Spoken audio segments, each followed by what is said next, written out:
Hello, wine friends, and happy Wine Wednesday. If you are new, I'm Allie from A Glass After Work. Thanks for joining. So today I have something special for you. I am actually going to do wine tasting with VINCE.Wine. If you haven't checked out his YouTube channel yet, definitely do that. I will make sure to link it down below. But he and I have decided to do a collaboration. So we're going to taste a Rombauer Chardonnay here on A Glass After Work, and then we are gonna taste a Rombauer Zinfandel over on VINCE.Wine. So just a little background on Vince's channel. He's a certified sommelier and he uploads his videos on Saturdays. So when you subscribe to his channel, make sure you click that bell so that you know when he uploads his videos on Saturdays. And one of the things I really love about Vince's videos is that he is just so enthusiastic about wine. He's so passionate about it, and you can't help but get excited about the wines that he's talking about because he just goes all in on what he's talking about. So with that, why don't we say hi to Vince and get started tasting that Rombauer Chardonnay. And here is Vince. Hi, Vince. Thanks Hello. for thanks for joining us today. Yeah, I'm super excited. Yeah, totally. Let's get going. I've been really looking forward to Rombauer for a really long time. You know, I hear it everywhere. You know, a lot of people. It's sort of the style that people want when I talk about. They almost see it as like a style. You know, like what kind of style of this wine do you like? Like, and they say, oh, I like that Rombauer style. So I know there's a lot of hype about Rombauer, and that's what I'm really excited for, is just to see what is the hype really worth it. Well, and when you suggested it, I thought it was really great too because it's also their background with the joy of cooking and the idea of food pairings with it and everything. I thought it was going to be a great idea, so I was really Did you excited. make any food? Are you having food with this today? I am not today, but Yeah, me neither. I didn't think about that. Maybe we should have maybe probably we should have should thought have. about that. That would have been cool. As I mentioned to you right before, my husband didn't realize that we were going to be tasting this Chardonnay. So mine is actually open because it was in the refrigerator chilling. I haven't tasted it yet, though. Don really liked it, but I haven't had a chance to taste it We'll say it's been aerating. How about that? yet. That's perfect. Perfect. Right on. Well, I will go ahead and get my bottle open. And so while you're opening, your channel is fairly new, right? Yeah, that's right.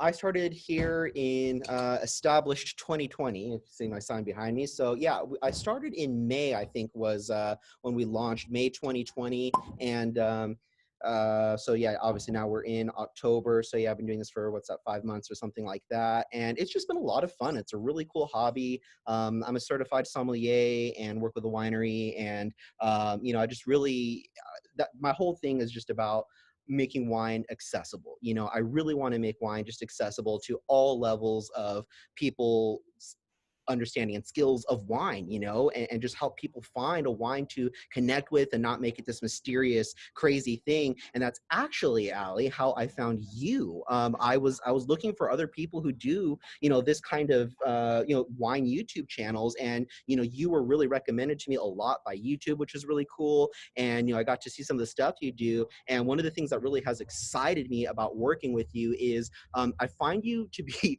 if you don't mind me bragging about you, I find really, As I'm really blushing. right. Yeah. You're a good wine taster. Like your descriptions, you know, are really good. And I love the way that you talk about the wine because I perceive it. I can understand it. And like, you have such great descriptors and it makes me go, "Oh, I know exactly what you're talking about." So I've been really looking forward to doing this with you. Thanks. This is the 2019 Chardonnay Rombauer. Um, we are going to also be doing a Zinfandel by Rombauer. So everybody, I'll make sure that there are links and everything. But we're going to be doing two Rombauers. The other one on your channel.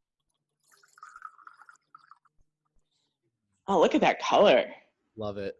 That is so great. It's so clear.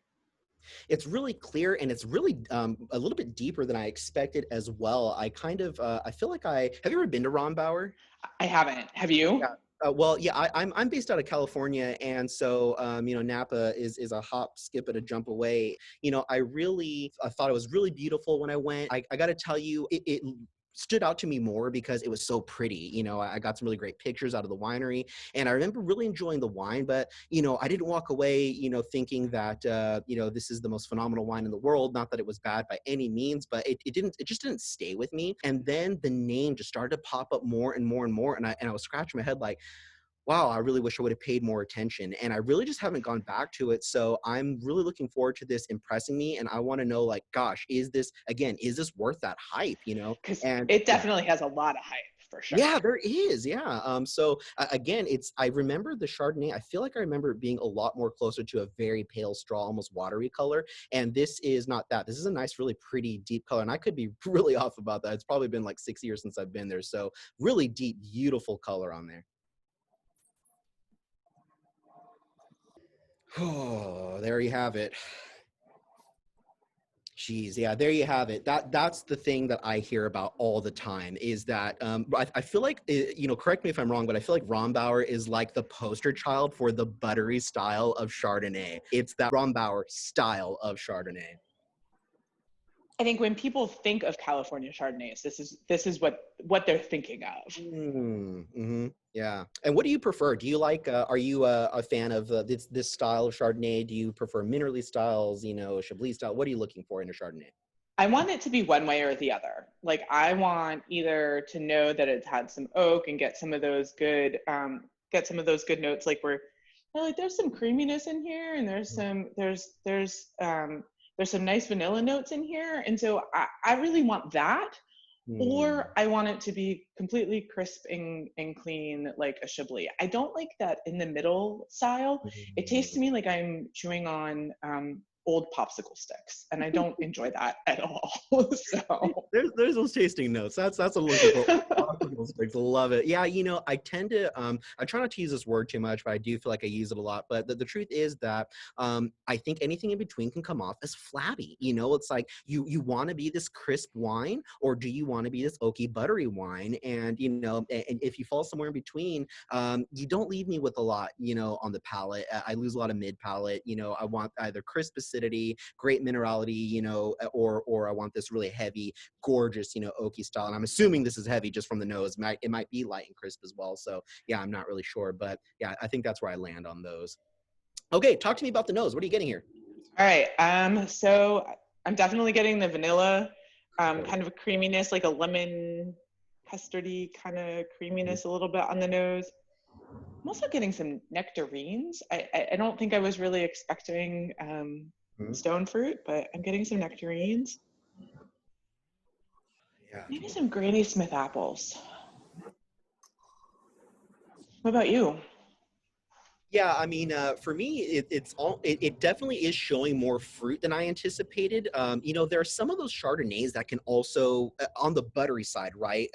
They can also go too far, and you find that on a bit more lower end Chardonnays that they really give you that oak, right? So then they bring you all the way to like marshmallow and, you know, toast, and it's just so buttery, and they tend to come with a lot of residual sugar, right? So you end up with these overly sweet Chardonnays that just after the first glass, you're kind of just like, okay, that's just going to be too sweet. I really can't handle that. And you can't put it with any, I mean, going back to the food thing, you can't put those with any food unless you're going to actually put it with a bowl of buttered popcorn. Those types of wines that you're talking about don't go with any food. Where this, my hope on the nose.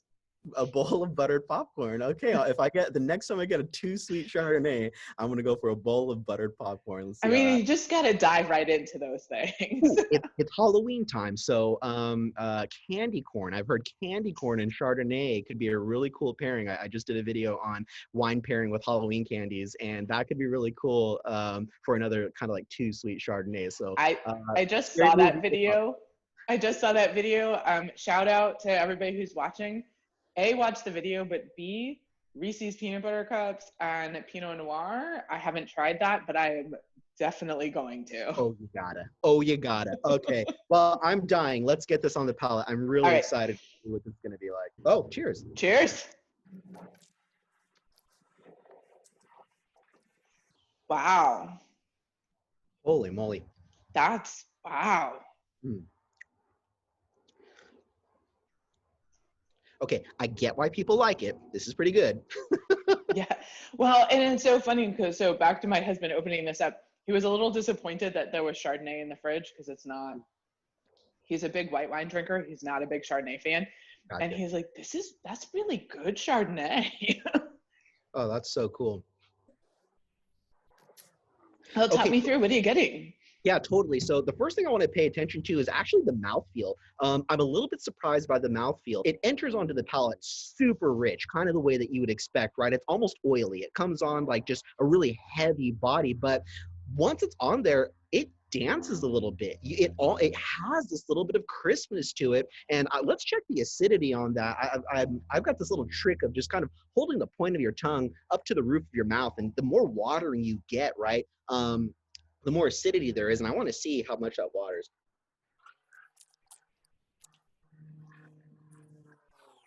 Yeah, there's kind of a medium to medium plus acidity on there, so that's actually great because that's going to hold up to other sort of citrusy and acidic foods, right? So this is, you could do this with something with salads and fruits. I mean, maybe that's not quite the way to go because of the oakiness, but it does have some decent acidity, maybe more of like a lemon sauce, right? So right away going, obviously white wines and pastas and fishes, right? So with a lemon zesty sauce or something, that's not going to be terrible. That might be pretty good. No, I was a little worried from the nose that it was going to be too creamy or too custardy, that it was going to trend towards that flabby side that you were talking about earlier. Here in the mid-Atlantic, we do a lot of crab cakes and things like this. This would be a really nice broiled crab cakes. This would be beautiful. All right, how about flavor notes? What are you getting as far as flavor? Mm. So I'm definitely getting a lot of citrus, as you said. So some limes, still some of that lemon custard, but in a not in a overpowering like sickly sweet kind of way. Yeah. Is it me? There's like a little bit of saltiness on the finish. There's something on it that makes me want to keep going back for more. It's like, it's so pleasing on the palate. And then after I finish it, I'm sitting here, almost the way chips make, like, you can't just have one Cheez-It, right? Like Cheez-Its make you want to go for more. This is giving me that same effect. It's almost like salty to the point where it makes me want to go for more. Is that the right term, salty? I'm not sure, but I absolutely think so. Definitely on the finish, there's like a sea saltiness aspect to it. I will also say there's a minerality that I'm a little surprised about.